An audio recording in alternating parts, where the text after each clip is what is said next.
Please Keep Off the Dinosaur by David Henry Wilson, read by Andy Crane.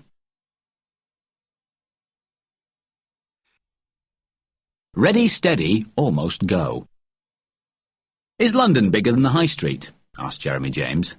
Much bigger, said Daddy. How much bigger? Asked Jeremy James. Hugely bigger, said Daddy. It's bigger than the High Street by as much as an elephant is bigger than a piece of cheese.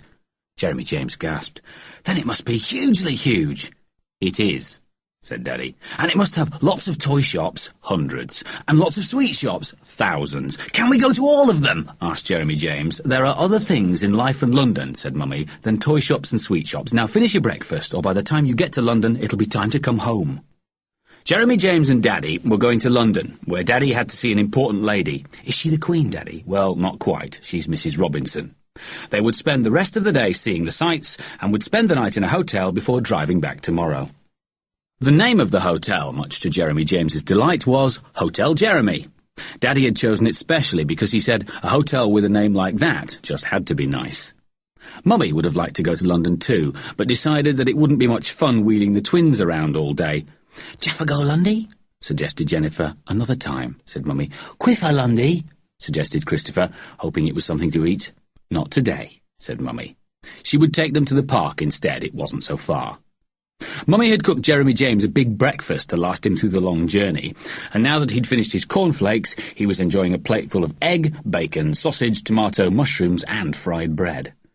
"Will we be having lunch in London?" he asked. "Yes," said Daddy. "Good," said Jeremy James. "Then I'll have some more breakfast for lunch." At that moment there were two howls and a laugh. Mummy and Daddy were feeding the twins, and Christopher had just squirted carrot juice into his eye, which made him howl. Jennifer had just squirted carrot juice into Daddy's eye, which made Daddy howl. The laugh was Jennifer's. "Never mind," said Mummy. "Carrots are supposed to be good for the eyes." London was a very long way away, and so Daddy wanted to leave as early as possible. Mummy had already packed Jeremy James's bag, and soon he was all ready to go, smartly dressed, hair neatly combed, face freshly washed, and teeth whitely brushed. It took Daddy a little longer to get ready. First he couldn't find some important papers that he was to give to the important lady. Then he couldn't find the important lady's address. When he found the important papers and the important lady's address, he couldn't find his street map of London, and when he'd found the map, he couldn't find the car keys. Daddy was very bad at finding things, though he said this was only because he was so good at losing them. Mummy found the car keys in the medicine cupboard. They should have been in Daddy's jacket, but they weren't. There were some headache pills in Daddy's jacket. "Shouldn't these have been in the medicine cupboard?" asked Daddy.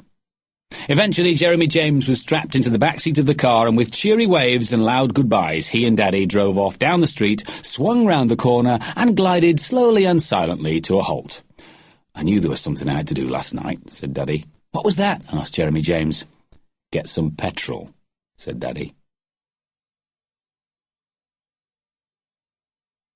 Which way? Daddy had always been rather unlucky with cars. One had been sat on by an elephant, and another had been sat in by Jeremy James, who had accidentally steered it into a wall. But the present car went really well once it had got some petrol in it, and soon they were driving merrily along past fields and hills and forests. One hill had the figure of a huge white horse cut in it, which Daddy said was at least 200 years old. "That's even older than you, Daddy," said Jeremy James. "Who drew the horse?" "Nobody knows," said Daddy. "It's a mystery." Some time later, they passed a field containing a circle of big stones, some of which were balanced on top of others. "That's called Stonehenge," said Daddy, "and it's about 4,000 years old, which is even older than Mummy." "Who put the stones there?" asked Jeremy James. "Nobody knows," said Daddy. "It's a mystery." "Why did they put them there?" "That's another mystery." "How did they put them there?" "That's a mystery too." There seemed to be a lot of mysteries on the way to London, but wherever Daddy went, there seemed to be mysteries, like car keys in the medicine cupboard. Jeremy James suddenly felt sleepy, and the next thing he knew was that there were no more green fields or hills or forests, white horses or blocks of stone. Instead, he and Daddy were in a long grey street, with a line of cars ahead of them and a line of cars behind them, and none of the cars were moving. "Have they all run out of petrol, Daddy?" he asked. "No," said Daddy. "They've run out of room. This is London." "But if London's bigger than the High Street," said Jeremy James, "there should be lots of room." "There is," said Daddy, "but none of it is where the cars are." The cars all moved forward a few feet and then stopped again. The car next to Daddy's was being driven by a bristly man who suddenly got out, waved his fist and shouted some words which sounded rather interesting. "What's he saying, Daddy?" asked Jeremy James. "Something like, 'Oh, dear me, I fear I shall be late,'" said Daddy. "He didn't say that," said Jeremy James. "Well, he may have put in a few warples," said Daddy. The traffic did eventually get moving, but it wasn't very long before Daddy no longer knew where they were moving to. Somehow the streets of London seemed to have shifted from where they'd been on the street map. What should have been a left turn must have been a right turn, or what should have been a right turn must have been a left turn, or maybe they shouldn't have turned at all, and oh dear, it's a one-way street. As Daddy lefted, righted, scratched his head and warpled, Jeremy James saw something he'd already seen before, which was a little surprising since this was his first trip to London. "I know that sweet shop," he cried. "I expect you do," said Daddy. "We passed it 5 minutes ago." At last they turned into a street that was full of houses without any shops, and there Daddy spotted a lady in a uniform. He pulled up beside her. "Excuse me, you can't stop here," said the lady. "I know," said Daddy, "but I'm looking for Welbeck Street." "You're in it," said the lady, "but you can't stop. You're on a double yellow line." "Can you tell me where the nearest car park is?" asked Daddy. "I can," said the lady, "but you won't be able to park there." "Why not?" said Daddy. "It's full," said the lady. "Where can I park then?" asked Daddy. "Follow any signs that say car park," said the lady, "and hope for the best." Off they drove again. Jeremy James thought they'd been very lucky to find the street, and Daddy thought they'd be even luckier to find a car park. They did some more lefting and righting through streets where there was no parking, past parks with space and no cars, and past car parks with cars and no space. "Why don't we drive home?" suggested Jeremy James, "and then walk to London?" Daddy said that this was a good idea, except that having found his way into London, he wasn't sure he could find his way out again. Finally they came to a flashing sign. Daddy let out a cry of triumph, and they drove down a dark, twisting tunnel, past rows and rows of parked cars, and eventually into a space that was just right for Daddy's car.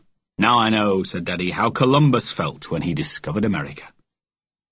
They left the car in its special space, left their cases in the car, and walked out into the grey daylight. Jeremy James noticed that the street was full of paper bags, bent tin cans, newspapers, and cigarette packets. "Are we near the rubbish dump?" he asked. "No," said Daddy, "we're in it." They now had to find Welbeck Street again. Daddy took out his street map, turned it upside down, looked left, looked right, and looked lost. "Can I help you?" asked a shabby little man with a stubbly chin.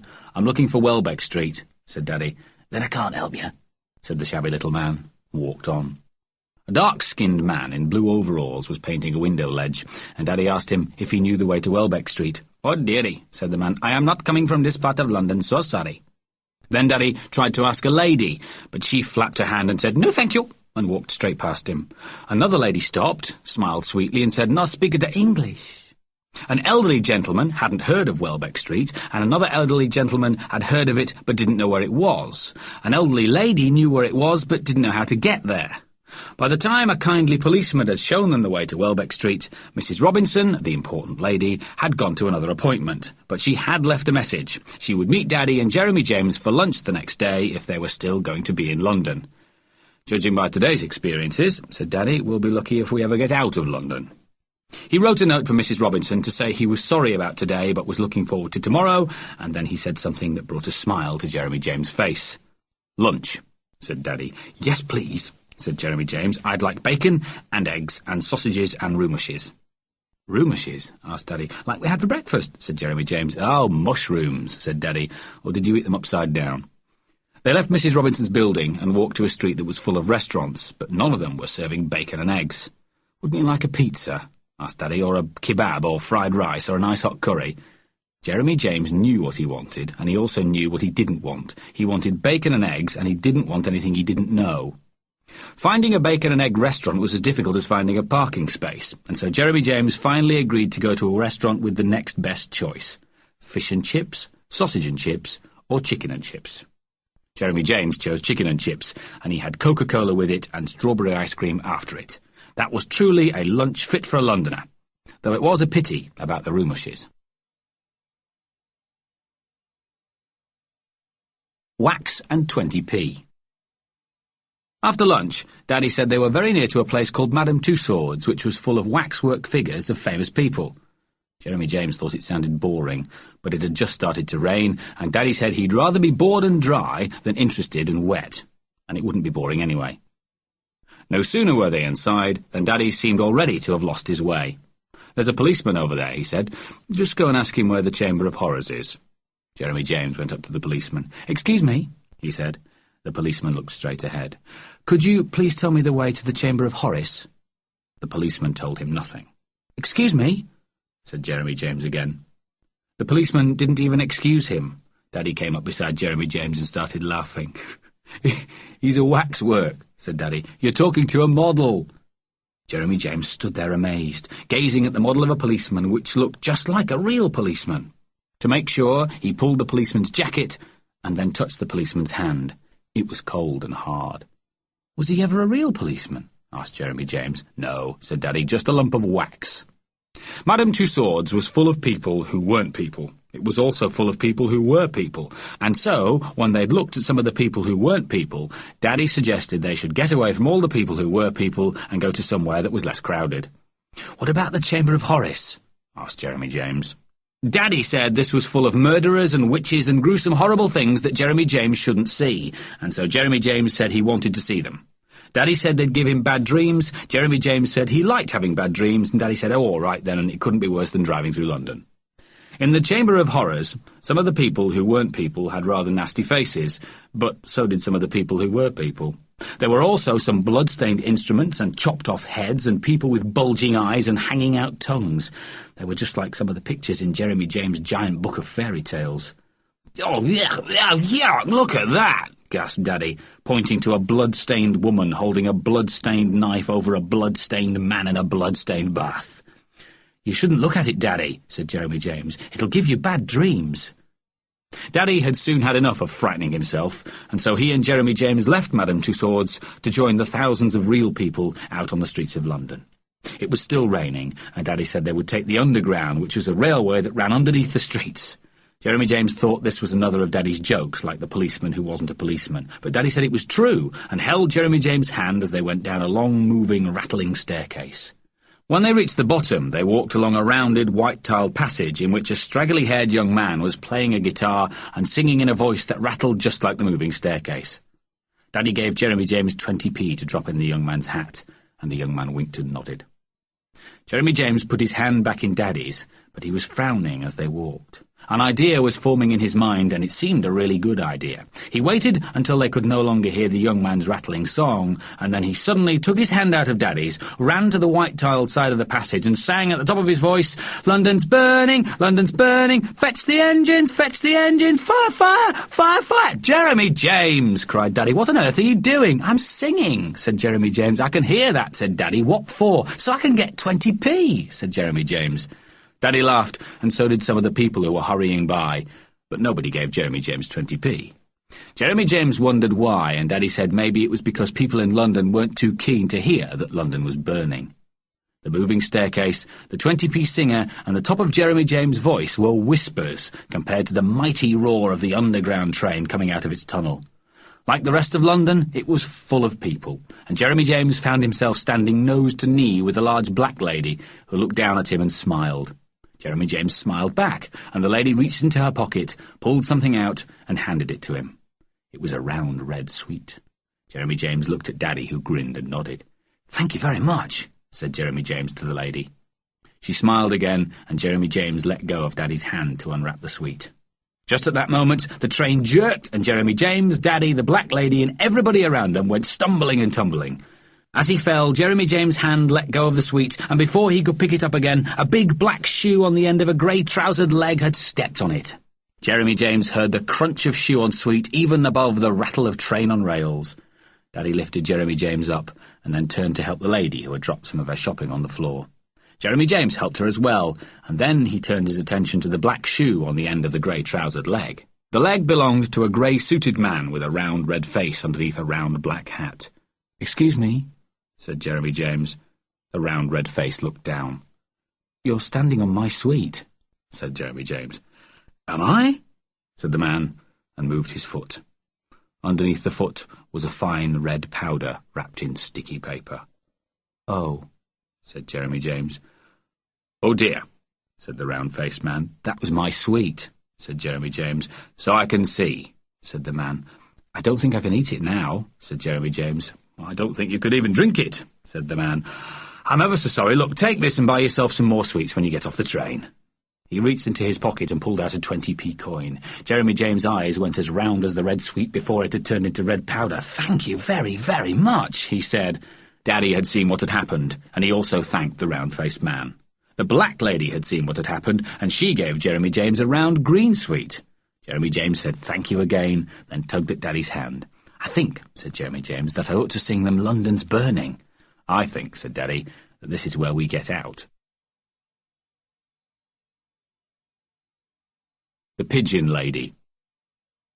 It had stopped raining now, and Daddy and Jeremy James walked along a crowded pavement until they came to a huge square. It was elephantly bigger than the market square at home. Cars, buses and lorries roared all round it. There were grand buildings on every side, and towering over it was a very tall pillar, on top of which stood the figure of a man. Round the pillar were 4 stone lions. "This," said Daddy, "is Trafalgar Square, and the man on the pillar is Nelson, who won a great victory for England." "Was he a footballer?" asked Jeremy James. "No," said Daddy, "he was a sailor, a great admiral who won a sea battle against the French." "Why did they put him on top of a pillar?" asked Jeremy James. "As a reward for saving England," said Daddy. Jeremy James frowned. Being stuck on a pillar seemed to him more of a punishment than a reward. But it was typical of grown-ups to put Nelson on a pillar when he'd probably have been much happier eating a tub of ice cream and going out to play. Daddy and Jeremy James waited by some traffic lights until they could cross to the centre of the square. It was full of people and pigeons. Some of the people were feeding some of the pigeons, and one old lady had them all over her, on her head and arms and shoulders. She was throwing pieces of bread on the ground or holding them out for the pigeons to come and take, and she was smiling all the time and talking to the birds. "Come on, my beauties," she was saying. "Come and fill your tums at Auntie Dot's." She caught sight of the wide-eyed Jeremy James. "Here you are, sonny," she said. "Feed the birds. You be nice to them and they'll be nice to you."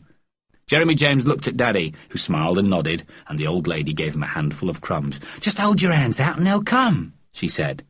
And come they did. In no time, a dozen birds had gathered round, on, and over Jeremy James. One even landed on his wrist and pecked the crumbs out of his hand. Jeremy James said, "Ew!"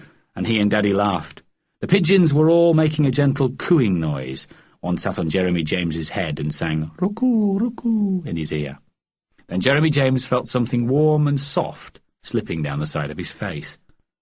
"Oh," said Daddy. "Ick, ick," said Jeremy James. The something fell with a little plop onto Jeremy James' collar. It was white and sticky. "What is it?" asked Jeremy James. "Well," said Daddy, "it's normally known as droppings, but in pidgin English it's sometimes called number coo." The old lady laughed out loud. "That'll bring you luck, sonny," she said, and gave Daddy a tissue. "And what do they do to you if you're unlucky?" asked Daddy. The old lady laughed again.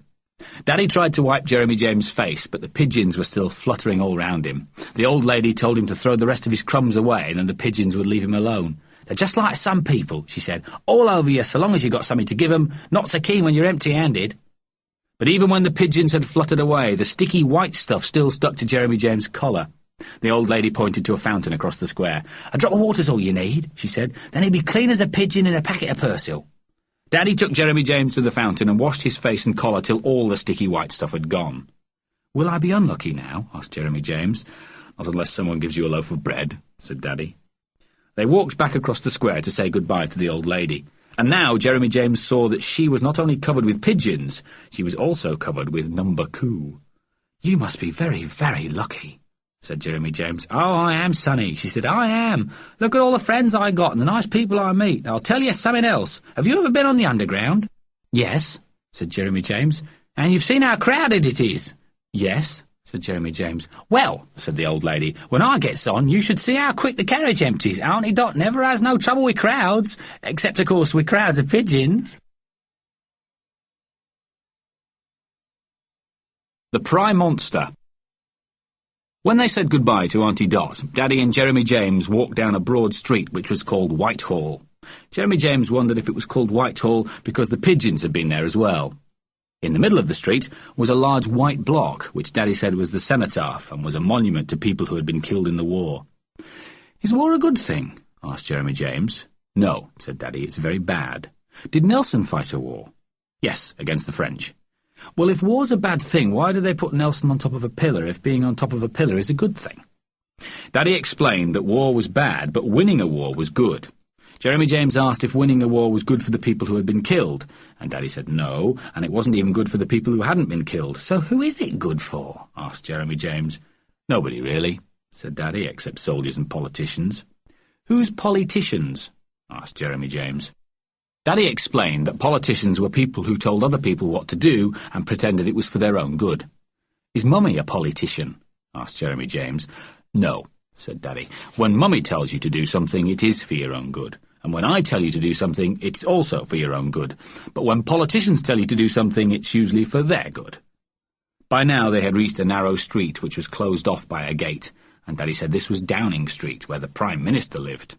The Prime Minister was the bossiest politician of them all. Even the politicians who told everyone else what to do were themselves told what to do by the Prime Minister. And as a matter of fact, said Daddy, it was the Prime Minister who was ruining the country. At that moment there was a buzz of excitement from all the people standing near the gate, and everybody moved back as it was opened. Through it came a group of smartly dressed people, surrounded by a group of less smartly dressed people who were carrying cameras, microphones, notebooks and pencils. "Look," said Daddy, "it's the Prime Minister." Suddenly the whole group stopped, right next to Daddy and Jeremy James, and the Prime Minister, with a smile that came straight from the mouth, leaned down and asked Jeremy James his name. "Jeremy James," said Jeremy James. "And do you know who I am, Jeremy James?"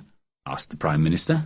"You're the Prime Monster," said Jeremy James. "Prime Minister," said the Prime Minister. "Good, what a clever boy. And are you going to vote for me at the next election, eh?" Everybody laughed. Jeremy James didn't know what an election was or why everybody was laughing, but the look on the Prime Minister's face made it clear that Jeremy James was supposed to say yes. "No," said Jeremy James. The Prime Minister looked surprised. "Oh, and may I ask why not?" "Because," said Jeremy James, "you're ruining the country." The Prime Minister looked even more surprised. The smile disappeared from his face and he glanced at the people around him. "Ahem," he said. "He obviously means running the country." "No, I don't," said Jeremy James. "You're a bossy politician." "Ha, ha, ha!" unlaughed the Prime Minister, glaring at Daddy, who studied the top of Jeremy James' head. "Another little joke from the opposition," and he walked quickly and stiffly away.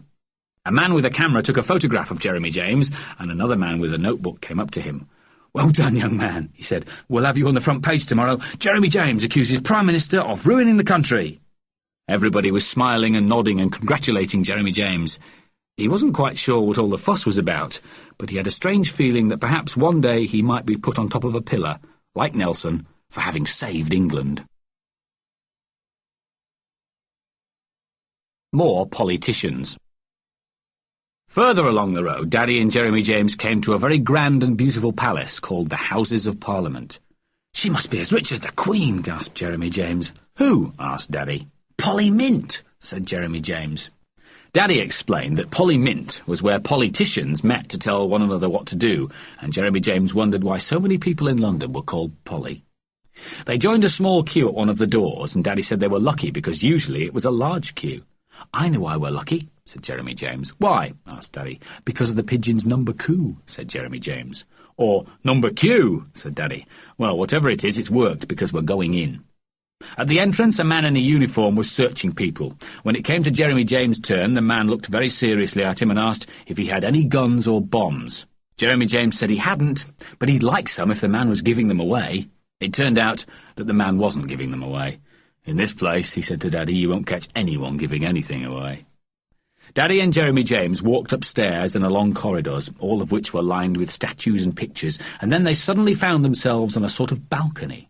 The balcony overlooked a very strange room. It was high and rather dark, and on both sides of a narrow gangway there were rows and rows of mainly empty green seats. A man in a funny wig was sitting at the far end of the room, and in the green seats were about 30 people, half of whom seemed to be asleep. Daddy and Jeremy James sat down to watch. "It's all the government's fault!" cried a thin man on one side of the room. "Oh, no, it's not!" shouted a fat man on the other side. "Oh, yes, it is!" cried the thin man. "Oh, no, it's not!" shouted the fat man. "Order!" said the man in the wig. "Order! Order!" Jeremy James asked Daddy what was happening, and Daddy explained that this was called a debate. The politicians were discussing what the government had done, was doing, or was going to do. One side would say it was all very good, and the other side would say it was all very bad. At the end of the discussion, the politicians would vote, and the side that said it was all very good would win. They always won, because there were more of them than of other people who said it was all very bad. "If they know who's going to win," said Jeremy James, "then why do they play?" Daddy said it was all to do with some long word that Jeremy James didn't understand, and Jeremy James thought it was all to do with grown-ups doing silly things like sticking Nelson on a pillar. Meanwhile, the debate continued. "The government," said the thin man, "is ruining the country." "Hear, hear," said a bald man near him. "Nonsense," shouted the fat man. "You'd ruin the country if you were in government." "Hear, hear," said a hairy lady near him. "No, you wouldn't," said the thin man. "Yes, you would," said the fat man. "Order," said the man in the wig. "Order, order. Since we are not in government," continued the thin man, "and since all the experts agree that the country is being ruined, and since the government claims that it is not responsible for ruining the country, then may I ask who is?" "The Prime Monster!" shouted Jeremy James. All heads turned, and there was loud laughter and applause from the people on the balcony and the people on the thin man's side of the room. Some of the people on the fat man's side of the room woke up and didn't look very pleased, and on the balcony was a man in uniform who didn't look very pleased either. He started walking towards Jeremy James. Daddy, with a rather red face, stood up. "Come on, Jeremy James," he said. "Let's go and see the Queen instead." He took Jeremy James' hand just as the uniformed man arrived. "Sorry about that," said Daddy, "but we were leaving anyway." Daddy and Jeremy James left the balcony, accompanied by the uniformed man and a round of loud applause. "Sorry," said Daddy again when they were out in the corridor. "That's all right, sir," whispered the uniformed man. "Made my day, that has." Jeremy James didn't quite understand why they'd had to leave so suddenly, and so as they walked down the stairs and corridors, Daddy explained that people on the balcony weren't allowed to speak in the debate. "But the thin man asked who was ruining the country," said Jeremy James, "so I told him." "I noticed," said Daddy. "Actually, I think he knew already." It seemed strange to Jeremy James that someone should ask a question if he already knew the answer, but that was just another example of the silly things grown-ups did. Grown-ups sometimes even gave you the answer before you'd asked the question, and the answer was usually no. All the same, Jeremy James asked Daddy why the thin man had asked his question if he already knew the answer. "It was probably to find out if the fat man knew the answer," said Daddy. "And did he?" asked Jeremy James. "Well, if he didn't," said Daddy, "he certainly does now." Seeing the Queen. "Does the Queen really live here?" asked Jeremy James. "Yes," said Daddy. "Her house is as big as Polly Mint." "Kings and queens always have big houses. It must take her ages to hoover the carpet," said Jeremy James.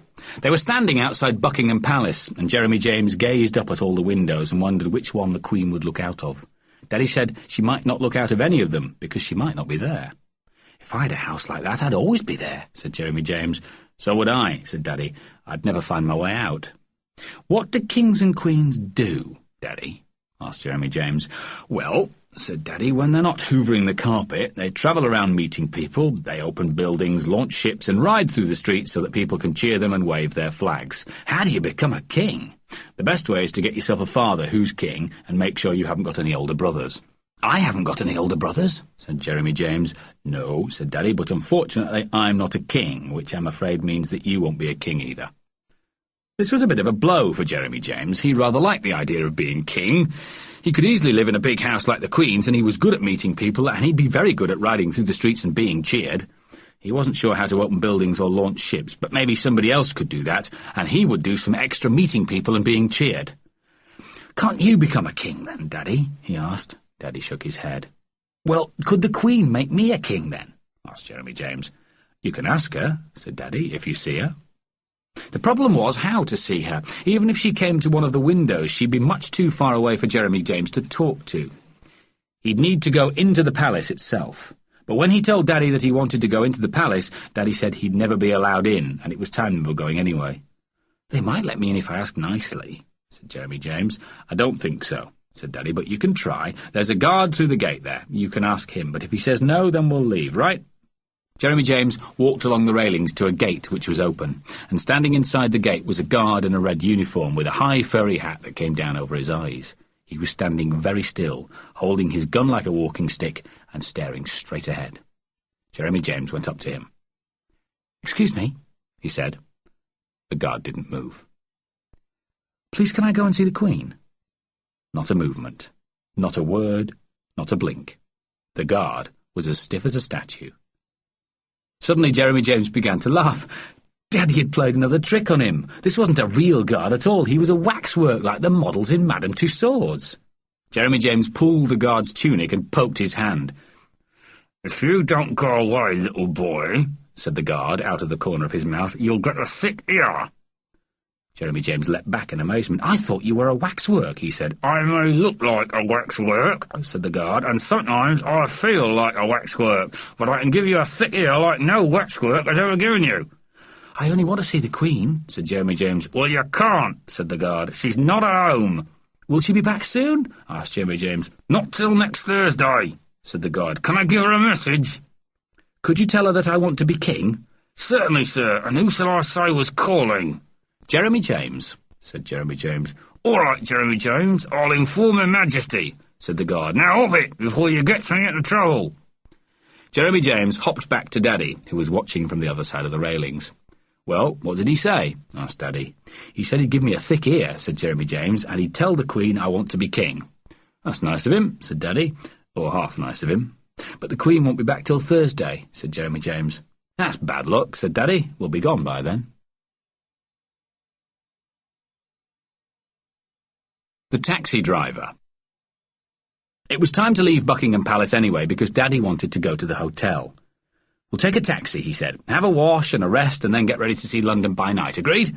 Jeremy James agreed, except for the bit about a wash. That was another silly grown-up idea. When you got up, you had to have a wash. When you went out, you had to have a wash. When you came home, you had a wash. And when you went to bed, you had a wash. Jeremy James reckoned that if he kept washing whenever he was told to wash, pretty soon he'd finish up with no face left to wash. And then what would they do? "Look, Mummy and Daddy," he'd say, "I haven't got any face." "Oh," they'd say, "who are you?" "I'm Jeremy James," he'd say. "Well, Jeremy James," they'd say, "go and wash your blank space." Washing was a waste of soap, a waste of water, and a waste of face. Jeremy James and Daddy stood by the roadside, and Daddy waved to a taxi, but the taxi took no notice. Another taxi came, Daddy waved again, and the second taxi took as much notice as the first taxi. A third and fourth taxi also went by, but when Jeremy James helped Daddy to wave at a fifth taxi, the people sitting in it waved back.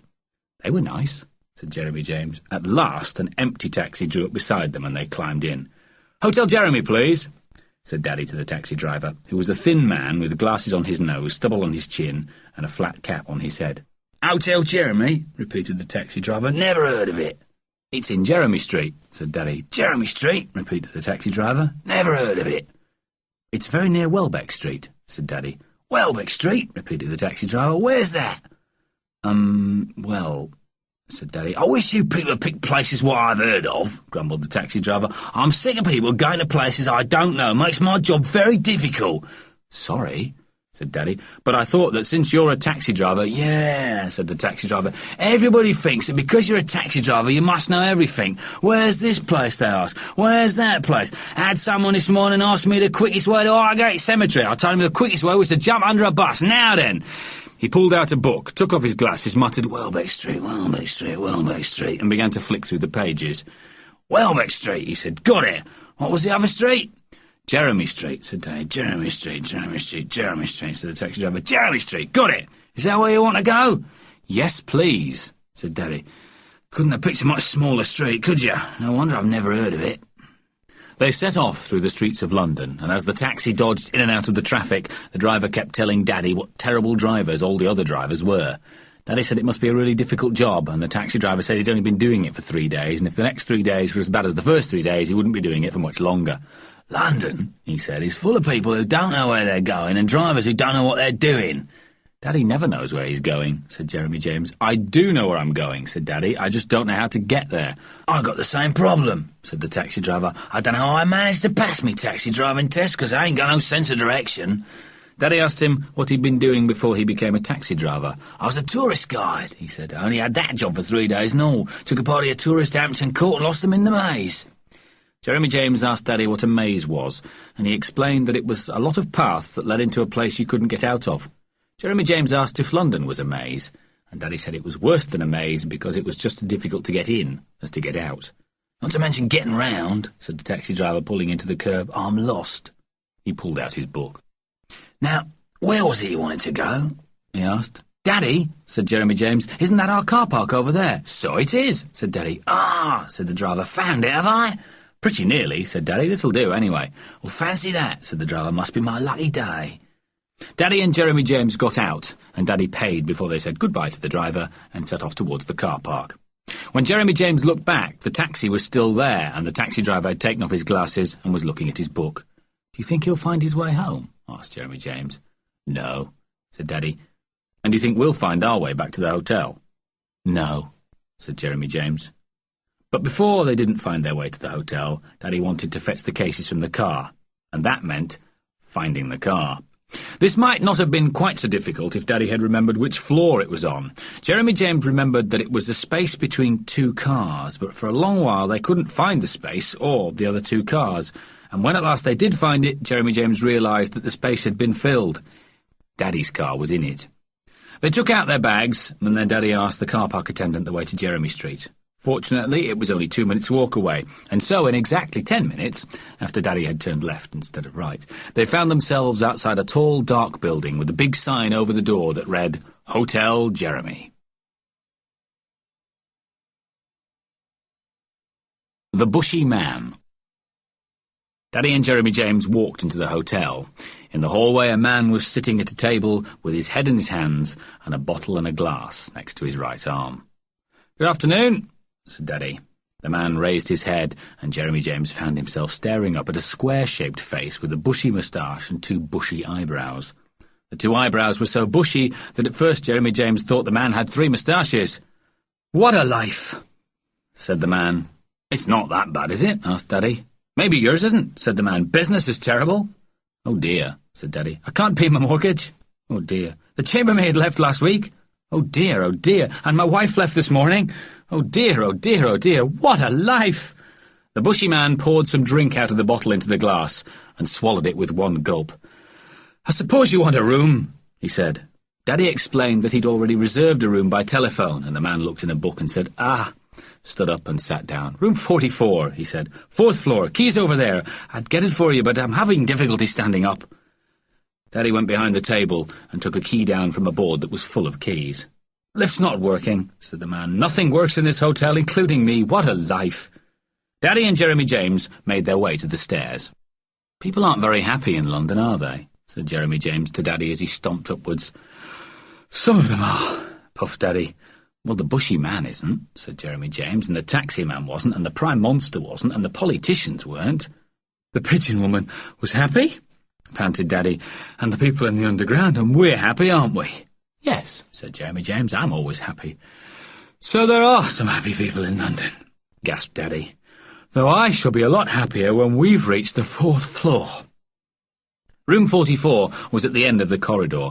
It was a small room with 2 beds, a chair and table, a wardrobe, a wash basin, and a telephone. "Ah," said Daddy, "I tell you what we'll do. We'll have a wash, and then we'll phone Mummy, shall we?" "You have a wash, Daddy," said Jeremy James, "and I'll phone Mummy." Daddy said they should both have a wash and both phone Mummy. Jeremy James pointed out that he'd already had a wash in the fountain, but Daddy pointed out that they hadn't had any soap. Jeremy James noticed that there wasn't any soap in the wash basin, but Daddy took a small packet out of his bag. Jeremy James thought that was a piece of bad luck, but Daddy said it was a piece of soap, and so they both had a wash. When they'd finished, Daddy lifted Jeremy James up onto the table beside the telephone so that they could ring Mummy. "Would you like to press the numbers?" asked Daddy. "Yes, please," said Jeremy James. Daddy took Jeremy James' hand and pressed his finger on the number 0, but before he could press another number there was a ringing tone. "What a life," said a voice at the other end. "Oh," said Daddy, "is that reception?" "Of course it's reception," said the voice. "What were you expecting, Buckingham Palace?" "Sorry," said Daddy, "but I wanted to ring home." "Dial 9 for an outside line," said the voice. "You might not get it, but it's worth a try." Daddy put the phone down, picked it up again, and pressed Jeremy James' finger onto the number 9. There were a few clicks and then a humming noise. "We're in luck," said Daddy. Jeremy James liked the telephone. It was a funny feeling, talking to someone who wasn't there but whose voice came right into your ear. Once, when he'd been alone in the living room, he'd dialed a number and talked to a lady who lived hundreds of miles away. She'd even sent him a present afterwards. Jeremy James thought it was wonderful. Daddy thought it was expensive, and Jeremy James had been forbidden to do any more dialing. It was Mummy who answered the phone, and when Daddy had said hello, he let Jeremy James talk to her. "Hello," said Jeremy James. "Hello, Jeremy James," said Mummy. "Are you enjoying London?" "Yes," said Jeremy James. "Everybody's unhappy except Daddy and me." "What are they unhappy about?" asked Mummy. Jeremy James told Mummy all about the bushy Mr. What-a-Life, the taxi driver who couldn't find the way, the prime monster who was ruining the country, and a pigeon did a number coup on my head, said Jeremy James. Was the pigeon unhappy too? Asked Mummy. Yes, said Jeremy James, because he must have had a tummy ache. Jennifer was next on the phone. Hello, Jeffer, said Jeremy James. Jem, said a delighted voice. Jem gone Lundy. London, said Jeremy James. Are you being a good girl? No, said Jennifer. Jeffer, naughty. You always are, said Jeremy James. Mummy also passed the phone to Christopher. Jeremy James said, Hello, Quiffer. But Quiffer didn't say anything. Mummy told him to say something, but he still didn't say anything, and so Mummy asked to talk to Daddy. After everybody had talked to everybody, except Quiffer who wouldn't talk to anybody, Daddy finally put the phone down. I like telephones, said Jeremy James. When I grow up, I'm going to telephone a lot. Well, when you grow up, said Daddy, just remember, if you want to say a lot, you're going to have to pay a lot.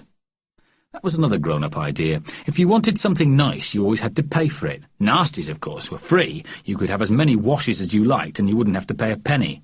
When I'm king, said Jeremy James, nobody will have to pay for telephones. And secretly he added that when he was king, soap would cost a fortune. An amazing meal. After a little rest, Daddy and Jeremy James were ready to see London by night. Off to enjoy yourselves, are you? Said the bushy man at the table. Yes, said Jeremy James. We're going to be happy. Lucky you, said the man. What are you going to do? Asked Jeremy James. I'm going to stay here, said the man, and be miserable. You won't be happy if you're miserable, said Jeremy James. The way I feel, said the man, I wouldn't even be happy if I was happy. What a life! It was dark outside now. Soon, Daddy and Jeremy James were walking along a street full of brightly lit shops, red double-decker buses, black box-like taxis, hundreds of cars and thousands of people. This road suddenly broadened out into a roundish area with streets going off at all angles and huge flashing signs that kept changing their appearance. This is Piccadilly Circus, said Daddy. I can't see any circus, said Jeremy James. There isn't one, said Daddy. That's just its name. They shouldn't call it a circus if it isn't a circus, said Jeremy James. That's cheating. The circus that wasn't a circus was supposed to be the heart of London, and at the heart of the heart was a funny-looking statue. When Daddy and Jeremy James crossed the road to look more closely at it, they could see that it was a naked child with wings and a bow and arrow, and it was somehow balancing on one foot. He's going to fall over, said Jeremy James, and he shouldn't be playing with dangerous toys. They watched the statue for a minute or two, but it didn't fall over, and it didn't fire a single arrow. Jeremy James wasn't really surprised. In a circus that wasn't a circus, you'd hardly expect a falling statue to fall or an archer to fire an arrow. They walked up one of the streets that led off Piccadilly Uncircus, and it had lots of theatres in it. Would you like to go to the theatre tonight? Asked Daddy. Yes, please, said Jeremy James. Right, said Daddy. Let's see if we can get 2 tickets. The theatre they went to had a lot of pictures of wolves outside, and Daddy said there was a musical show called Wolfie here, which he thought Jeremy James might enjoy. And so they went into the big entrance hall of the theatre, where Daddy asked the lady in the box office if she had 2 tickets. We're lucky, he announced a moment later, and waved the tickets in the air. And now I've got another suggestion. How about something to eat before the show?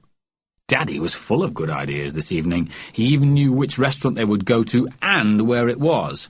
You had to go along the street, turn right here and left here and... No, wait a minute. Back we go. It should have been right here and left here and... Back we go. Ah, there it is! The restaurant was called Le Campanile, which Daddy said was French for bell tower, though it hadn't got a bell and it wasn't in the tower. They were welcomed by a tiny bald man in a black jacket and bow tie. Bonsoir, messieurs, he said. You wish to have a table for 2 persons? Bon, comme this way, please. He took them to a table in the corner, fetched a high cushion for Jeremy James, bowed his head to them both, and then with a flourish of his hand produced a menu. Then he read through the list, and Jeremy James waited for him to say bacon and egg, sausage and room wishes. But he didn't. He did say chicken and chips, and so Jeremy James chose chicken and chips. Daddy said he'd had chicken and chips for lunch, and wouldn't he like to try something else, like veal escalope, for instance. Jeremy James had never heard of Willie's Gallop, but it did sound quite interesting, and since it came with chips, he said yes, all right, just this once. Willie's Gallop proved to be a success. Thin slices of meat covered in golden batter, very tender, very tasty, and the chips were just as golden, crisp and crunchy, exactly as Jeremy James liked them. "You don't want any dessert after that, do you, Jeremy James?" asked Daddy, when the last golden crumb had disappeared. "Yes, I do," said Jeremy James. "A meal without a dessert would have been like Nelson's column without Nelson." "Right," said Daddy. "Follow me." Jeremy James followed Daddy across the restaurant to a large lighted cabinet. On the open shelves of the cabinet stood dish upon dish of puddings, pies, mousses, gâteaux, trifles, tarts, jellies, fruit salads, ice cream. "Help yourself," said Daddy.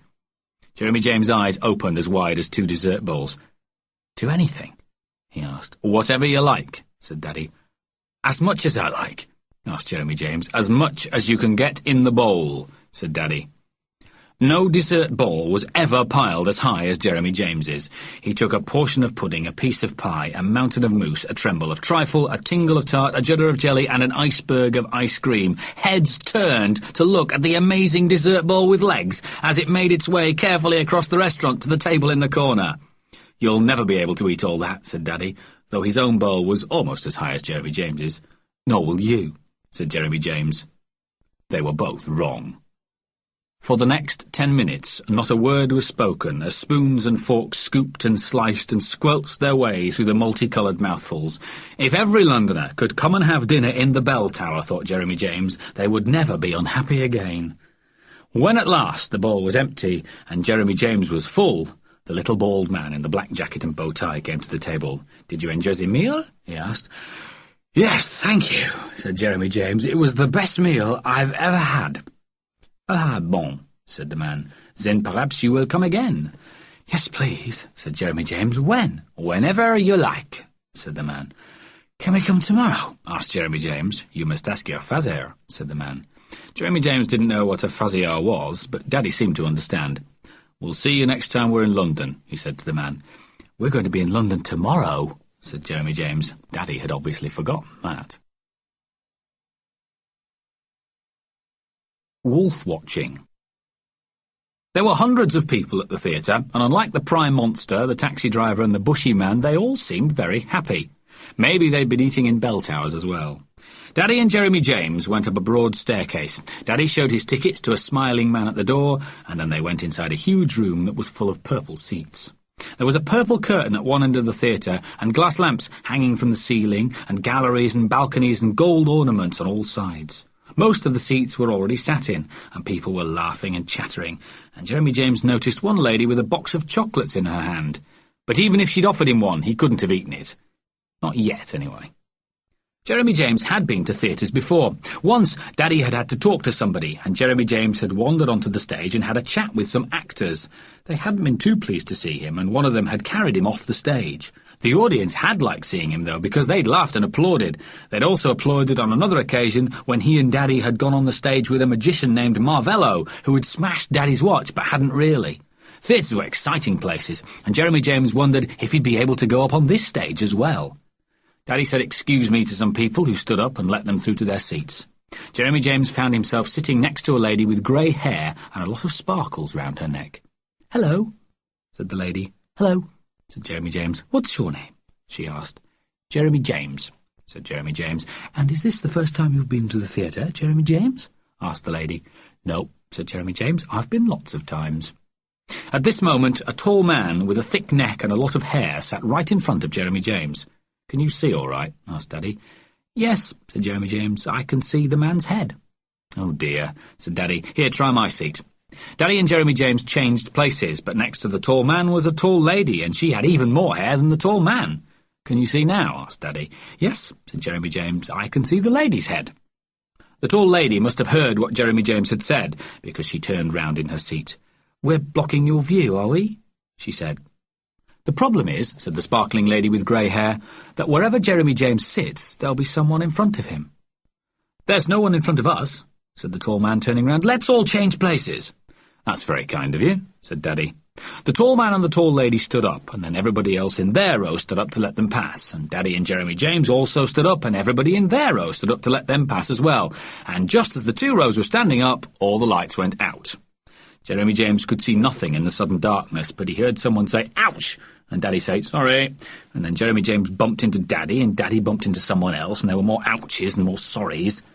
Jeremy James had just reached the end of the row when the lights went on again, the purple curtain swept open, and standing on the stage was a man dressed exactly like the little bald waiter in the bell tower. "Are you all sitting comfortably?" he asked. "No," said Jeremy James. A few people laughed. "Shh," said Daddy, excusing himself past the people in the next row. "Good," said the man. "Then we can begin." "Not yet," said Jeremy James. A lot of people laughed. "Jeremy James," hissed Daddy. "Shh, but shh." Jeremy James wanted to tell Daddy that the man had asked if they were sitting comfortably, and he wasn't. But then it occurred to him that the man might be a politician. In that case, he already knew the answer before he asked the question. "Once upon a time," said the man, "in the deep dark forest there lived a big bad wolf." Jeremy James sat down on his seat just as the big bad wolf came onto the stage. But Jeremy James could see straight away that it wasn't a wolf at all. It was a man dressed up as a wolf. "I'm not a big bad wolf," said the wolf. "No, he's not," said Jeremy James to Daddy. "He's a man." "Shh," said Daddy. "I haven't had a decent meal in weeks," said the wolf man, "so I'm certainly not big. And what's bad about me? I'm one of the nicest wolves I know, so I'm not a big bad wolf at all. I'm a skinny, nice wolf." From somewhere that Jeremy James couldn't see, an orchestra began to play, and the big, bad, skinny, nice wolf man began to sing. "Wolfie is my name, survival is my game. I haven't had a bite in weeks, oh, isn't it a shame? Skinny as a feather, I'm a piece of walking leather. If I don't get my dinner soon, I'll vanish altogether." On normal days, Jeremy James would have had a lot of sympathy for Wolfie, but tonight he didn't feel at all hungry. Far from vanishing away, he seemed, if anything, to have got bigger, especially around the tummy. "Red Riding Hood will be coming through the wood with a basket full of goodies which I'd borrow if I could." It was when Wolfie mentioned the basket of goodies that Jeremy James suddenly felt a sharp pain in his tummy. "Tender chicken breast, salad nicely dressed, cherry pie and ice cream, a bottle of the best." "Daddy," said Jeremy James. "What is it?" whispered Daddy. "I'm going to be sick," said Jeremy James. "What, now?" asked Daddy. "Yes," said Jeremy James. "Hold on," said Daddy. He stood up, lifted Jeremy James from under the arms, and the whole row of people rose like a line of dominoes in reverse. Excuse me, sorry, said Daddy. "Pickles in a jar, pot of caviar, half a pound of fudge cake and a chocolate bar." Daddy was racing up the aisle with Jeremy James over his shoulder, and the nasty pain was getting nastier, and any second now, bang! Daddy had pushed open the door of the lavatory. Jeremy James leaned over, and out came a mixture of ice cream, jelly, tart, trifle, mousse pie, pudding, chips, and Willie's Gallop. "I shouldn't have let you eat so much," said Daddy. "No tummy in the world could have held on to all that dessert." Jeremy James had been sick once before. He'd eaten a whole box of licorice all sorts, and Dr. Bassett had come to the house to examine him. But Dr. Bassett had said that Jeremy James had something called a touch of flu. "It wasn't the dessert, Daddy," said Jeremy James. "I've got a touch of flu." Daddy felt Jeremy James' forehead. "Do you feel hot?" he asked. "No," said Jeremy James. "Do you feel cold?" asked Daddy. "No," said Jeremy James. "Do you feel like eating a bowl full of chocolate mousse pie and ice cream?" asked Daddy. Jeremy James thought for a moment. "Not just yet," he said. "It's not a touch of flu," said Daddy. "It's a touch of overeating." Then Daddy asked Jeremy James if he was feeling better, and Jeremy James said yes, and could they go back and watch the skinny nice wolfman again? But Daddy decided that they should go back to the hotel now, because it was rather late, and actually he had a little bit of a pain in the tummy himself. "Is overeating catching, Daddy?" asked Jeremy James. "It certainly is," said Daddy. As they left the theatre, the skinny nice wolfman had just made his way to Granny's house, and the man in the black jacket and bow tie was telling the audience that Granny was sick. Maybe she had a touch of overeating too. Impulses. When Daddy and Jeremy James got back to the hotel, the bushy man was still sitting at his table, and his bottle was almost empty. "Did you have a good time?" he asked. "Yes, thank you," said Jeremy James. "I've been sick." "So have I," said the man. "I had a touch of overeating," said Jeremy James. "That's funny," said the man. "I had a touch of overdrinking. Same thing, more or less. What a life." Daddy and Jeremy James left him sitting there. Daddy was in quite a hurry to go upstairs because the pain in his tummy had got worse, and so as soon as they'd gone into room 44, he went out again. Jeremy James sat on the bed and looked round the room. There wasn't very much to look at. There wasn't very much to do, either. He bounced on the bed a couple of times, and then he went across to Daddy's bed and bounced on that, but the beds weren't very bouncy, and in any case, bouncing on beds wasn't all that interesting. The wardrobe wasn't interesting either. There was nothing in it except dust. The ceiling was boring, the walls were boring, the brown curtains were boring, the wash basin was very boring, the chair was boring, the table was boring, except that on the table was the telephone. The telephone wasn't boring. No, the telephone was really interesting. Jeremy James wandered across to the table and looked at the telephone. Ever since he'd spoken to the lady hundreds of miles away, he'd been forbidden to do any dialling. But that was at home. This telephone wasn't at home. This telephone was in the hotel. Daddy wouldn't have to pay the bill for the telephone in the hotel, would he? Jeremy James climbed up onto the chair so that he could have a closer look at the telephone. It was a nice telephone, brown, like the curtains, and with numbers. There, for instance, was the nought that Daddy had got him to press before he'd spoken to the bushy man.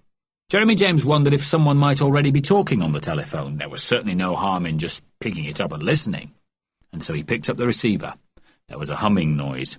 If he were to press the nought, the bushy man would say, "What a life!" It wouldn't be much fun talking to the bushy man. If you wanted to talk to somebody else, you had to press 9. That was how you got really interesting conversations. Jeremy James pressed the 9. The humming sound stopped, but nothing else happened. And so he pressed 9 again. There was a click, but that was all. He pressed again. Another click. Once more, thought Jeremy James, and pressed the 9 again. There was a very short brrr, and then a woman's voice said, "What service do you want? Police, fire or ambulance?" This was a bit of a surprise for Jeremy James because he hadn't realised that he wanted any service and now he had a choice of 3. "What service do you want, caller?" asked the woman again. "Police, fire or ambulance?" Jeremy James took his decision. "Police," he said. They'd be the most fun to talk to. "What's your name, caller?" asked the woman. That was an easy question. "Jeremy James," said Jeremy James. "Telephone number?" That wasn't such an easy question. Jeremy James didn't know. "Can you give me your telephone number?" asked the woman. That was an easy question again. "No," said Jeremy James. "What's your address then, Jeremy James?" Another easy question. "Hotel Jeremy," he said.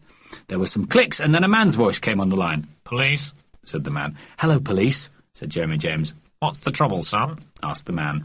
This was one of the difficult questions. Jeremy James didn't know of any trouble, and so he didn't answer. "I understand you're in a hotel, is that right?" said the man. "Yes," said Jeremy James. "Who's with you?" "Nobody." "You're all alone?" "Yes." There was a slight pause, and then the man asked where Mummy was. Jeremy James told him that she was at home. Next he asked where Daddy was. And Jeremy James started to say that he'd gone...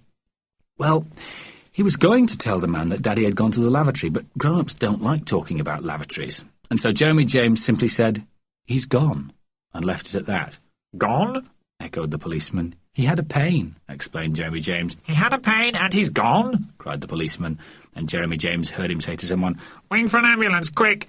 Next the policeman asked Jeremy James if he knew the number of the room he was in, and Jeremy James told him it was 44. "Stay right there, Jeremy James," said the policeman. "We'll be with you in a minute." The telephone went very quiet, and so Jeremy James put it down. It was very kind of the policeman to say he'd come, and that would certainly be a nice surprise for Daddy. But it seemed a bit silly to ring for an ambulance as well, because they'd never be able to get an ambulance up the stairs to room 44. Unless perhaps the policeman was going to take Jeremy James downstairs to look at the ambulance. Jeremy James wondered what exactly ambulances were for. He'd seen them in the street. They were big and white and sometimes flashed the lights and made loud pa-pa noises. But what did people do in them? Daddy came into the room. He was a little pale. "Daddy, what are ampules for?" asked Jeremy James. Daddy stretched out on the bed. "What are what for?" he asked. "Ampules." "What are ampules?" asked Daddy. "Big white cars that flash the lights and go pa-pa," said Jeremy James. "Oh, ambulances," said Daddy. "They take sick people to hospital. What made you ask?" At that very moment, there were loud pa-pa noises from the street, and they seemed to come right outside the hotel before they stopped. "Well, I'm blowed," said Daddy. "What a coincidence. That sounds like an ambulance arriving at the hotel. Unless it's the police. Fancy that, just when you were asking about them." Daddy was even more surprised when half a minute later there was a knock on the door, and in came one policeman, one policewoman, and 2 men carrying a stretcher. "Oh," said Daddy. "Ah!" said the policeman. "Hello," said Jeremy James. "You must be Jeremy James," said the policeman. "Yes," said Jeremy James. "And are you his father, sir?" the policeman asked Daddy. "Yes, of course I am," said Daddy. "And you're not dead, sir?" "No, not as far as I know." "Dying, perhaps, sir?" "No." "Slightly ill, maybe?" "Well," said Daddy, "I did have a bit of an upset stomach. Do you mind telling me what this is all about?" "Excuse me," said one of the men with the stretcher, "but do you need an ambulance or don't you?" "It doesn't look as if we do," said the policeman. "Then we'll be on our way," said the stretcher man. The two men with the stretcher left, and the policeman took out a notebook and wrote something down in it.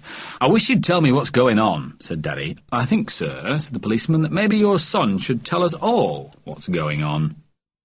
Jeremy James began to have a strange feeling that whatever was going on should not have been going on. The policeman certainly hadn't come to play games, or to show him what imbeciles were for, and if he were to ask now what the trouble was, Jeremy James would be able to tell him. The trouble was what Jeremy James was in. Daddy was looking at him, the policeman was looking at him, and the policewoman was looking at him, and the look with which they were all looking at him had an almost magical effect on his eyes. One moment they were completely dry, and the next they were full of tears, which at once started to trickle down his face. And the magic spread to his bottom lip, which began to go all wiggly. "It's all right," said the policewoman, kneeling down beside him. "There's no need to cry." Jeremy James thought there was every need to cry. It was not only that he actually felt like crying, but also it seemed to him that the more he cried, the less he'd have to explain. "I know what happened," said the policewoman. "Your daddy had a pain, didn't he?" Jeremy James nodded tearfully. "And then he went out and left you alone, is that right?" Jeremy James nodded tearfully. "And when he didn't come back, you thought something terrible had happened, didn't you?" Jeremy James hadn't thought any such thing, but he was getting into the swing of things now, so he nodded tearfully. "And then you rang 999 to get some help for him." Jeremy James nodded tearfully. The policewoman stood up and rested her hand on Jeremy James' shoulder. "I think," she said, "that Jeremy James is a very clever boy. He thought his daddy was dying and he wanted to save him. Isn't that right, Jeremy James?" Jeremy James nodded, not quite so tearfully. He liked having the policewoman's hand on his shoulder. Somehow it made him feel that even if he was in trouble, trouble couldn't get to him. "That sounds very possible," said the policeman, who then looked rather severely at Daddy. "But if that's true, sir, he shouldn't have left the little boy on his own." "Well, officer," said Daddy, "where I was going I could hardly have taken him with me." "Then perhaps, sir," said the policeman, "you should have explained to him where you were going." "I suppose I should," said Daddy. "Next time I'll give him a blow-by-blow account." "Anyway, I'm glad you're not as gone as we thought you were, sir. And as for you, young man," said the policeman, looking down at Jeremy James, who looked up at the policeman, "we could do with bright lads like you in the police force, so if you ever need a job, come and see us." Jeremy James' eyes dried as magically as they had moistened. "Yes, please," he said, "I would like a job." "Well, not just yet," said the policeman. "You'd better grow up first, or the helmet won't fit you." Then the policeman and policewoman said goodbye to Daddy and Jeremy James, and the policewoman gave Jeremy James a kiss, so he gave her a big kiss in return. She'd earned it. "You didn't really think anything had happened to me, did you?" said Daddy when they'd gone. Jeremy James looked at the floor. "You were playing with the telephone, weren't you?" Jeremy James wished he had the policewoman's hand on his shoulder again. "And what have you been told about telephones?" "I mustn't play with them," said Jeremy James, still studying the carpet. "Lucky for you that you had such a good lawyer," said Daddy, "or we'd really have been in trouble. Now, do you promise never to play with telephones again?" "I promise," said Jeremy James. "Right," said Daddy. "Then let's have a wash and go to bed." Jeremy James would have liked to say, "Oh, no, not another wash," but instead he said, "Yes, Daddy." When he'd had his wash and brushed his teeth, Daddy tucked him up in bed and turned the light out. All the same, thought Jeremy James as he lay there in the darkness, something might have happened to Daddy, and if something had happened to Daddy, he'd have been pleased that Jeremy James had dialed 999, and the policewoman would have been right to say how clever Jeremy James was. "The policewoman was the nicest person in London, wasn't she, Daddy?" said Jeremy James. But Daddy was fast asleep. He'd had a very tiring day. Breakfast. Jeremy James was looking forward to breakfast. He and Daddy went downstairs to the breakfast room where there were about a dozen tables, most of which had one or two grey-suited men sitting at them. Daddy and Jeremy James sat in a corner and waited.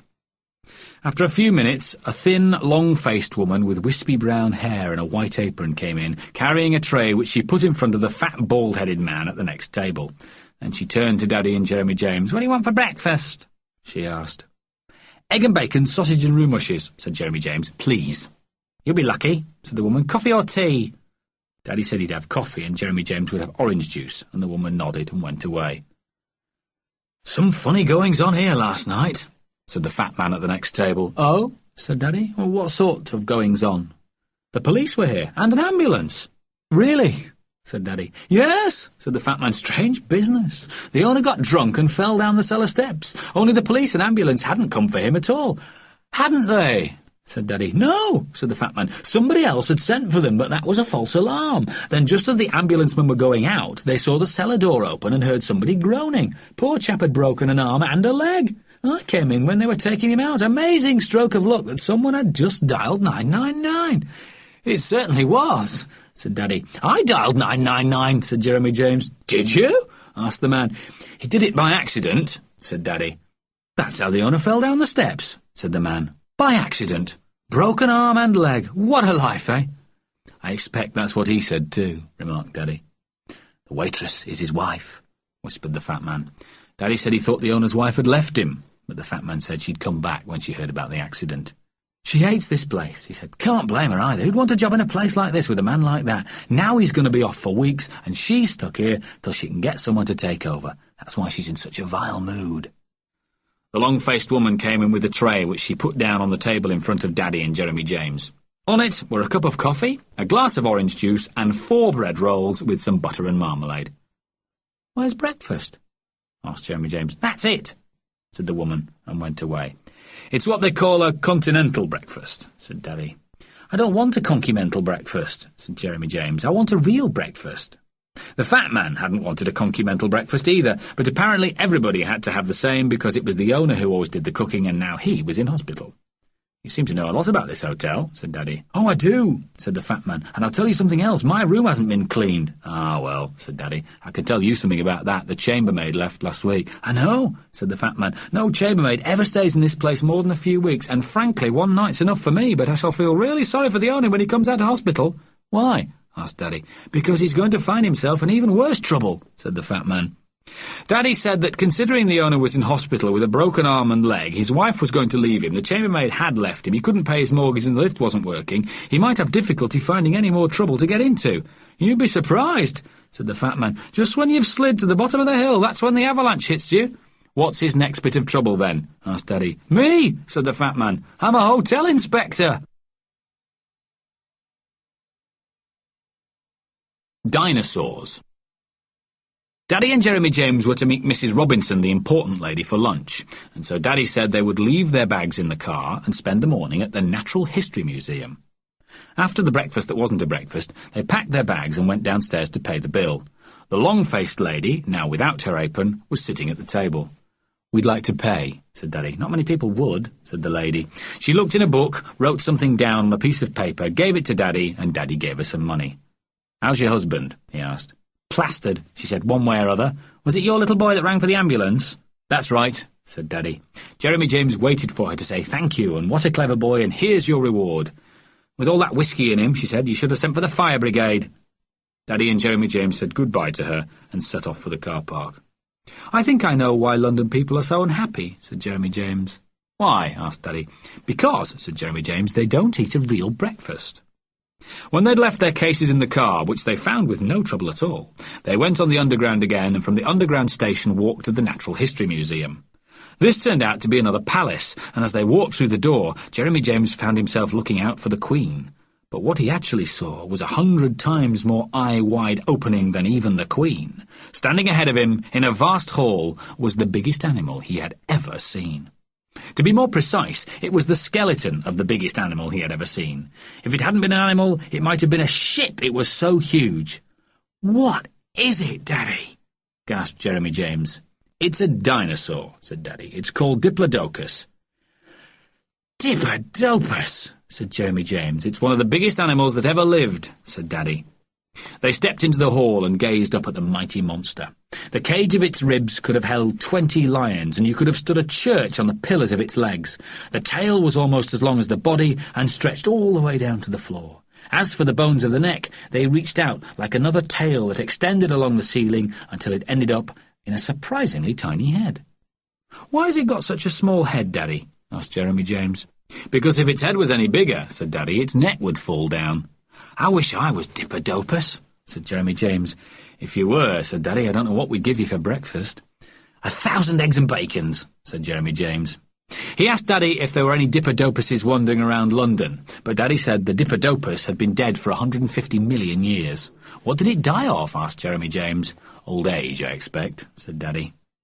When Jeremy James finally took his wide eyes off the Dipperdopus, they came to rest on a quite amazing head that was nearby. It was the sort of head any monster would be proud of. It was thick and heavy, with staring, glaring eyes and massive jaws that were open in a grin you might expect from the devil. But what was truly terrifying was its teeth. They were as long and sharp and pointed as a row of daggers, and Jeremy James guessed that with a single crunch of those teeth, the monster could have cracked 1,000 lollipops. With a head like that, it wouldn't need to kill its enemies. They'd die of fright just looking at it. Tyrannosaurus, said Daddy, the fiercest of all the dinosaurs. He ought to be in the Chamber of Horrors, said Jeremy James. It was a pity Tyrannosaurus had lost his body, and Jeremy James wondered what had happened to it. He probably ate it, said Daddy.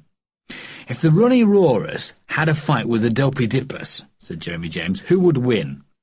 Well, the Diplodocus might just possibly squash the Tyrannosaurus, said Daddy, but my guess is that the Tyrannosaurus would eat the Diplodocus, and afterwards die of indigestion.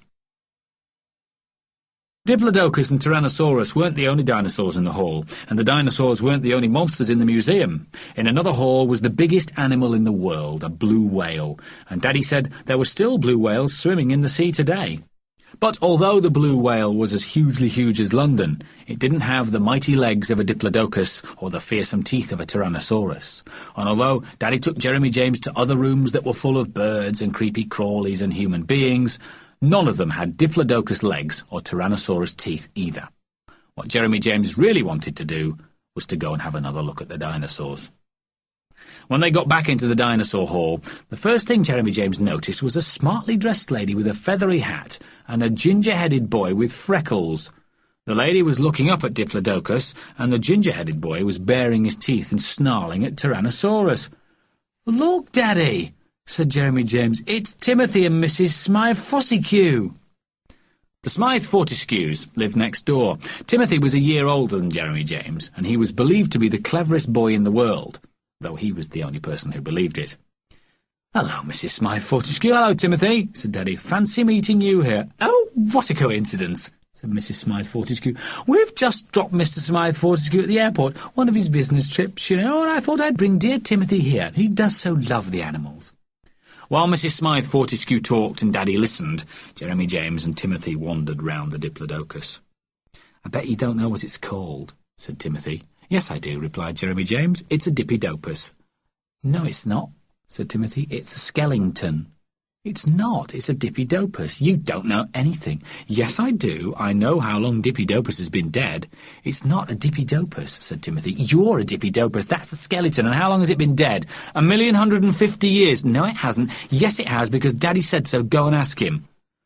Timothy looked across to where Daddy and Mrs. Smythe Fortescue were chatting. "Who cares?" he said. "Nobody cares how long a skeleton's been dead." Jeremy James cared, because he knew that it was a Dippydopus, and it did die 1,150 years ago, and Timothy always pretended he knew everything, but he didn't. "Well, I know something else too," said Jeremy James. "What?" asked Timothy. "Not telling," said Jeremy James. "'Cause you don't know anything." "Yes, I do." "Tell us then if you know, but you don't." "I know," said Jeremy James, "that Dippydopus is one of the biggest animals that ever lived." "No, it's not." "Yes, it is. I've seen animals a lot bigger than that." "No, you haven't." "Yes, I have." "Where?" Again, Timothy looked across at Daddy and Mrs. Smythe Fortescue, and then he lowered his voice to make quite sure they couldn't hear. "In America," he said. "They've got animals 10 times bigger than that in America." "They can't have," said Jeremy James. "Yes, they have. In America, everything's bigger than it is here. This skeleton's small compared to the animals they've got in America. In America, kids like you go for rides on little animals like this." "You couldn't ride a Dippydopus," gasped Jeremy James. "People ride them all the time in America," said Timothy. "Nobody could ride a Dippydopus. It's easy." Jeremy James said it was impossible. Timothy said he'd ridden animals 10 times bigger than the skeleton. Jeremy James said Timothy couldn't even ride this skeleton, and Timothy said yes he could, and just watch me. Then he did something Jeremy James thought he ought not to have done. Around the Diplodocus was a sort of low glass wall, and Timothy suddenly clambered over the low glass wall and ran to the dinosaur's tail. "Oi! Come back!" shouted an angry voice. But before the owner of the voice, a man with fiery eyes and a furry moustache, could stop him, Timothy was already climbing up the tail. The fiery, furry man leapt over the low glass wall and shouted, "Get off there right now!" But Timothy was out of his reach and simply went on climbing. "Oh dear," said Mrs. Smythe Fortescue, "it's my Timothy." "Oh dear," said Daddy, "so it is." Now everyone was looking up at the ginger-headed boy making his way on all fours up the Diplodocus's tail. And as Timothy reached the top of the tail, he suddenly looked down and saw everybody looking up. "What's he doing up there?" asked Daddy, who had come round to stand with Jeremy James. "He said he could ride Dippydopus," replied Jeremy James, "and I said he couldn't." "It looks as if you were right," said Daddy. Timothy was now holding on to the bones round about where the dinosaur's bottom would have been if he'd had one, and Timothy's freckled face had turned rather white. "Who does that child belong to?" shouted the fiery, furry man. Well, oh dear, he's mine," said Mrs. Smythe Fortescue. "Then tell him to come down." "Timothy, darling," called Mrs. Smythe Fortescue, "come down now, please, there's a good boy." "I can't," cried Timothy. "Yes, you can, darling," called Mrs. Smythe Fortescue. "I'm stuck," cried Timothy, and even from down below, Jeremy James could see the freckled face beginning to crumple. "You'll be in trouble for this!" roared the fiery, furry man in the sort of voice you might expect from Tyrannosaurus. "Help!" howled Timothy, though it wasn't clear whether he needed help because he couldn't get down or help because he was going to be in trouble. At this moment, anyway, help arrived in the shape of two uniformed men carrying a ladder. "Stay where you are, son," called one of the men. Timothy was in no state to do anything else. The men placed the ladder against the leg of the Diplodocus nearest to where Timothy was holding on, and then while one of them kept the ladder steady, the other climbed up. There was a great cheer as he caught hold of Timothy, draped him over his shoulder, and climbed down again. Timothy had closed his eyes very tight as the man had carried him down, but when they reached the floor, he opened them again and looked straight at Jeremy James. "I told you couldn't ride him," said Jeremy James. Mrs. Smythe Fortescue took Timothy from the arms of the man who had rescued him. "There, darling," she said. "Are you all right?" "The question, madam," said the Tyrannosaurus man, "is whether the dinosaur is all right. If not, it's going to cost you a packet. Now, if you and your little darling would just follow me." "Oh dear," said Mrs. Smythe Fortescue. "I'm sure Timothy didn't mean any harm." She nodded goodbye to Daddy and Jeremy James, and Timothy lifted his head long enough to poke out his tongue at Jeremy James. Then they made their way through quite a large crowd of people, some of whom were laughing while others were shaking their heads, and disappeared through a door that was marked Private. "I know why Timothy couldn't ride it," said Jeremy James. "Why?" asked Daddy. "Because," said Jeremy James, "he didn't know it was a Dippydopus. He thought it was just a skeleton." Daddy laughed and said that dinosaurs were not for riding anyway, and buses and trains were, and it was time they went for lunch with Mrs. Robinson. Mrs. Robinson. Jeremy James had never seen so many books. Daddy's books at home were all over the place, but in Mrs. Robinson's office there were books all over the books that were all over the place. There were shelves and piles and boxes and tablefuls of them, and in the middle of this one-room library was a desk, in front of which sat Daddy, with Jeremy James standing beside him, and behind which sat little Mrs. Robinson. She had grey hair tied in a bun, a tiny turned-up nose, and very soft cheeks down which two thin lines of tears were trickling. "I'm sorry, John," she was saying, "but I've got some awful news. I've been given the sack." Daddy said, "Oh," and looked very serious. "I just don't know what I'm going to do," said Mrs. Robinson. Jeremy James looked round the room, but he could see no sign of a sack. All he could see were books. Maybe the sack had got hidden under the books. What he couldn't understand, though, was why getting a sack should be so awful. Father Christmas brought a sack round at Christmas time, and everybody was very pleased to see him. Jeremy James would have liked a whole sack to himself. "Daddy," whispered Jeremy James while Mrs. Robinson wiped her eyes with her handkerchief. "If Mrs. Robinson doesn't want it, can I have it?" "Have what, Jeremy James?" asked Daddy. "The sack," said Jeremy James. "Getting the sack," said Daddy, "means losing your job." Mrs. Robinson had heard the question and laughed in spite of her tears. "Sorry, Fiona," said Daddy, "but I suppose it is a funny expression." "Did you think it was a sack of toys, Jeremy James?" asked Mrs. Robinson. "Yes," said Jeremy James. "I wish it was," said Mrs. Robinson. "Then I'd give it to you with pleasure." She explained to Daddy that the company had been taken over by another company, and the new owners already had someone, a much younger person, to do her job, so they didn't need her anymore. She'd been given a month's notice and would be able to finish her work on Daddy's book, but then she'd have to find another job. "And that won't be easy at my age," she said. Daddy said several times how sorry he was and how he wished he could help her, and Jeremy James wished he could help her too. "Anyway," said Mrs. Robinson, "it's lunchtime. Are you hungry, Jeremy James?" Jeremy James was as hungry as a dinosaur, and as they left Mrs. Robinson's office, he whispered to Daddy, "Can we go to the bell tower?" Daddy shook his head. "Why not?" whispered Jeremy James. "Because we're going somewhere else," whispered Daddy.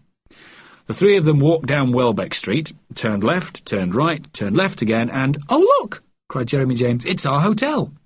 Jeremy James was quite pleased to see the hotel again, until he remembered something. "But they've only got rolls and marmalade," he said. "Don't worry, we're not going there for lunch," said Mrs. Robinson. The place where they did go for lunch was full of gold dragons and lanterns and beautiful wiggly lamps. What it didn't seem to have was a cabinet full of mousses, puddings, pies, etc., and it turned out that they didn't have chicken and chips or Willie's Gallop either. What they did have, though, was a delicious bowl of rice with all kinds of things in it. There were pieces of chicken, egg, various vegetables, shrimps, and green bits, red bits and yellow bits. Each mouthful tasted different, and although it was a pity there weren't any chips, and there weren't any sausages, roux mushes or bacon either, it was certainly the best meal Jeremy James had eaten since last night's dinner at La Campanile. Every so often during the meal, Jeremy James noticed Mrs. Robinson wiping a tear from her eye, and his mind would wander from his bowl to her sack. If only he could find her a job. Then she wouldn't have to be yet another of those unhappy London people. But how did people get jobs? The policeman had said the police force needed bright lads, but Mrs. Robinson wasn't a lad. Besides, he said that Jeremy James would have to grow up first or the helmet wouldn't fit him, and little Mrs. Robinson certainly hadn't grown enough for the helmet to fit her. The rice was followed by ice cream, several different flavours which helped to take Jeremy James' mind off the job again. But when the last mouthful had melted away and the spoon had been licked clean, twice, on both sides, Jeremy James suddenly had an idea. It came into his head almost as if someone had fed it to him.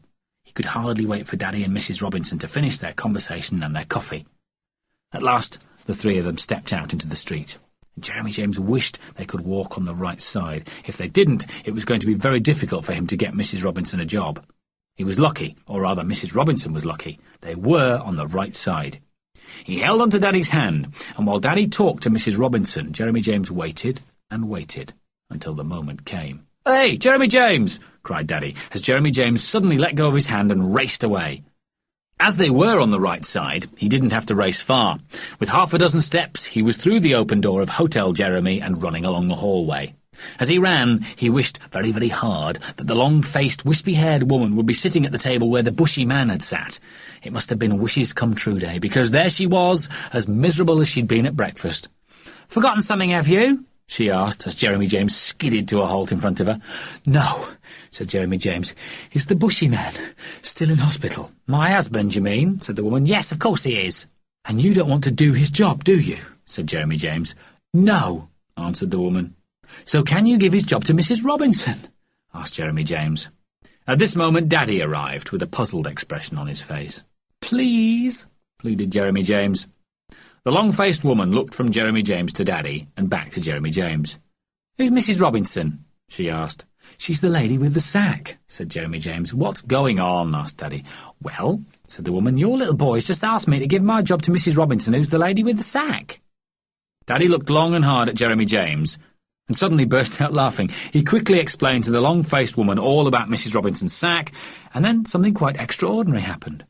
The woman's long face became shorter and wider, and the droopy corners of her mouth began to go up instead of down, and her eyes, which had been as dull as rolls and marmalade, became as shiny as fried eggs. Then her lips opened, and out came a laugh even louder than Daddy's. Jeremy James had never seen a face change so quickly. It was like the sun coming out from behind a cloud. "Come on, Jeremy James," said Daddy. "Poor Mrs. Robinson will be wondering what's happened." "But she hasn't got the job yet," said Jeremy James. "Please, can she have the job, please?" The shorter and wider-faced woman reached across the table and ruffled Jeremy James' hair. "Of course she can have it," she said, "but only if she wants it." "Thank you," cried Jeremy James, and danced out of Hotel Jeremy, leaving the woman sitting back in her chair, shaking her head and smiling. But Mrs. Robinson didn't want the job. She had a little cry when Daddy told her what had happened, and Daddy had to explain to Jeremy James that Mrs. Robinson wanted to do book work, not hotel work. "She could put all her books in the hotel," said Jeremy James. "She'd have more room for them there." "That's true," said Daddy, "but she wouldn't have time to read them." Mrs. Robinson had dried her eyes and crouched down beside Jeremy James.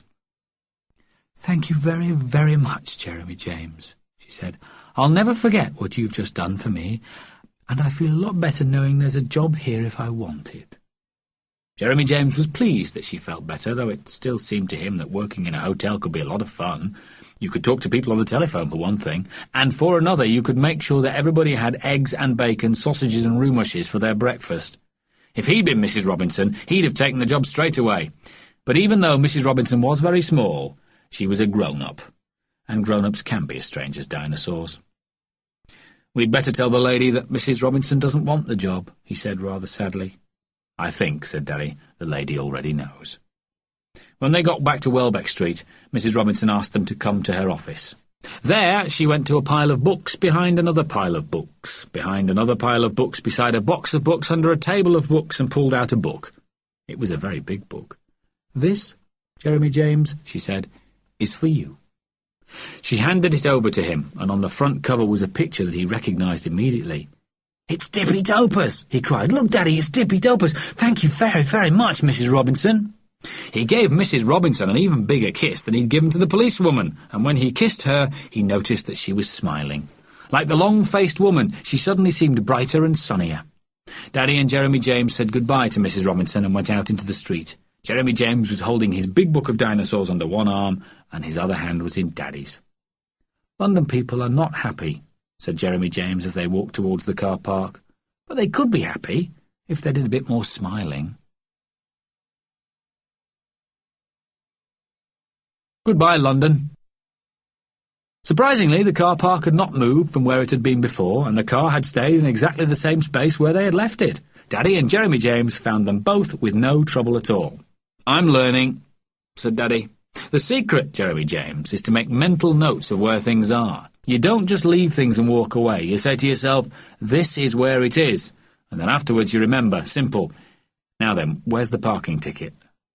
Unfortunately, Daddy had forgotten to remember where the parking ticket was. He soon found out where it was not. It was not in his coat, or his jacket, or his trousers. Nor was it in his bag. It wasn't in Jeremy James' bag either, and it wasn't on the front seat of the car or the back seat, and it wasn't on the ledge under the windscreen, and it wasn't in the glove compartment. "I must have lost it," said Daddy. Jeremy James thought Daddy must have lost it too, because otherwise why were they looking for it? It was while Daddy was searching through his pockets for the 5th time that Jeremy James discovered where he had lost it. Jeremy James was sitting in the driver's seat, holding the steering wheel. As he couldn't see through the windscreen, he leaned over to look out of the open driver's door and happened to notice that there was a pocket in the door. Sticking out of the pocket was a very tickety-looking piece of paper. "Is this it, Daddy?" asked Jeremy James, and the mystery was solved. "Of course," said Daddy. "I put it in there so I wouldn't lose it." Daddy next applied his clever new method to finding the way out of London. He sat in the car and studied the map, memorising directions and names of roads. "I think I've got it," he said at last. "Concentration and memory, that's how to do it."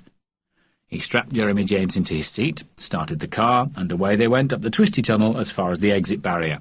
There Daddy paid something called a small fortune, the barrier rose, and they drove the rest of the way up to the street. "Ah," said Daddy. "Now then, is it left or is it right?" Daddy's clever new method led to the same result as his old method, and soon they were driving through whatever streets of London happened to be in front of them. Jeremy James was no longer interested in the streets of London, though. He was busy watching his old friend Diplodocus munching a mouthful of grass from a riverbank, while on the other side of the page his old friend Tyrannosaurus was munching a mouthful of neck from a Deadosaurus. At least Jeremy James thought he was watching them, but twice he suddenly found his book of dinosaurs lying on the seat beside him. The first occasion was when he woke up just in time for some refreshments at the motorway service station. He was very good at waking up for refreshments. He was good at making them disappear, too. His old friends Diplodocus and Tyrannosaurus could not have munched the egg sandwich or the chocolate fudge cake any more efficiently than Jeremy James did. On the second occasion, the car had stopped outside the house that he knew and loved better than any other house in the world. Mummy had already opened the front door and gave him a big hug and a kiss as he bounced in. "Jem Jem home, Lundy!" cried Jennifer, leaping to her feet in the playpen and shaking the bars. "Jem Jem Lundy!" said Christopher, sitting beside her. Going away was nice, but Jeremy James decided that coming home was even nicer. Then Mummy told him to go and have a wash, and he wondered if perhaps going away was nicer after all. "Well, Jeremy James," said Mummy, as they sat at the table that evening, "what did you like most in London?" Jeremy James thought hard. "The Dippy Dopus," he said, "and the Bell Tower and Mrs. Robinson." "And what did you like least?" asked Daddy. "The Prime Monster," said Jeremy James, "and breakfast." He told Mummy all about the things he and Daddy had seen and done and the people they'd met. She laughed about the pigeon story in Number 2. She gasped at the story of polytishuns and said about Timothy riding the dinosaur. She smiled at how Jeremy James had tried to get Mrs. Robinson a job, and he didn't tell her about dialing 999. "Of course," said Daddy, "there were loads of things we didn't see. We never went to the zoo or the Tower of London or St. Paul's Cathedral or Westminster Abbey." "You'd need to spend at least a week there to see all the sights," said Mummy. "Then we'd need to spend 2 weeks," said Jeremy James. "Why 2 weeks?" asked Mummy. "1 week to see them," said Jeremy James, "and 1 week for Daddy to find them."